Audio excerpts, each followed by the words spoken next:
So why is it so hard to get anybody on the phone at agencies, whether it's a company, whether it's a government agency?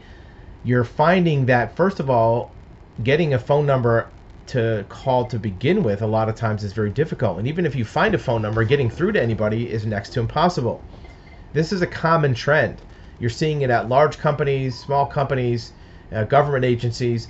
Think about even the largest company that's out there to do business with, which is Amazon.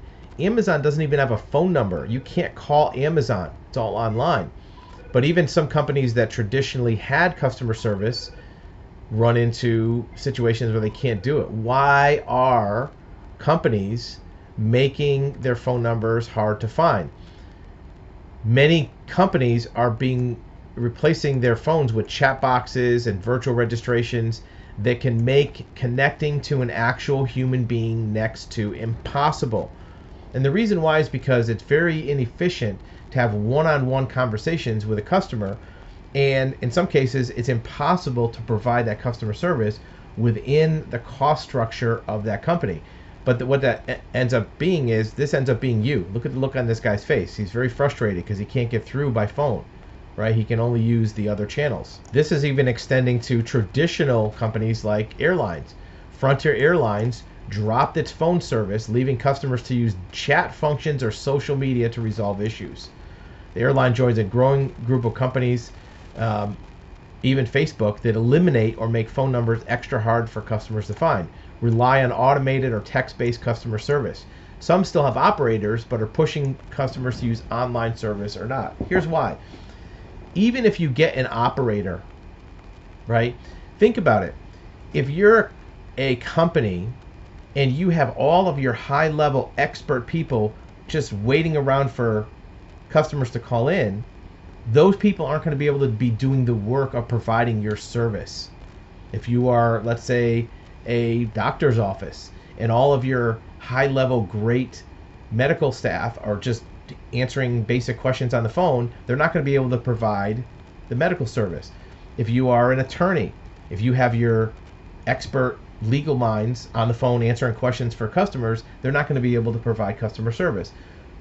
So what do you have as available as a consumer? Well, when you call in, you're either going to get A, voicemail when you can't talk to anybody, B, some low-level receptionist that really can't answer any questions. It might as well be voicemail, or you get a salesperson. Some companies still have salespeople that answer phone calls, but they're just trying to sell you something. They're not going to give you free information for nothing. They are there to try to sell a product or service.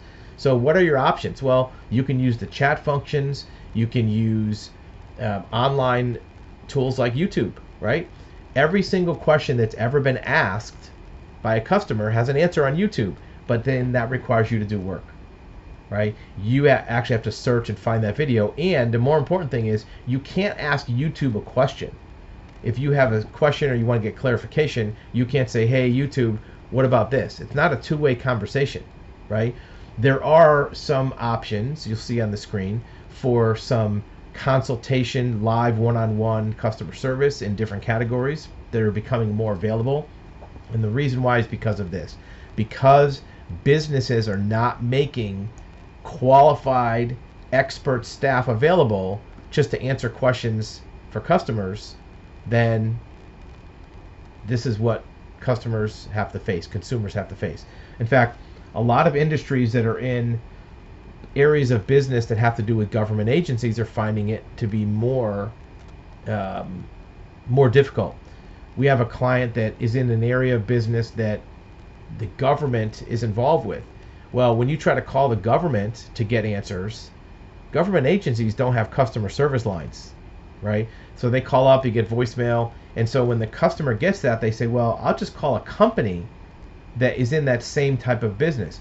We have a car dealership that gets 20 or 30 calls a day from people asking questions about DMV, how to register a car, how to get a driver's license, how to get a title, because the DMV in that area doesn't have anybody answers the phone. So people just say, well, I'll just call this car dealership and see if I can maybe get them to answer my question.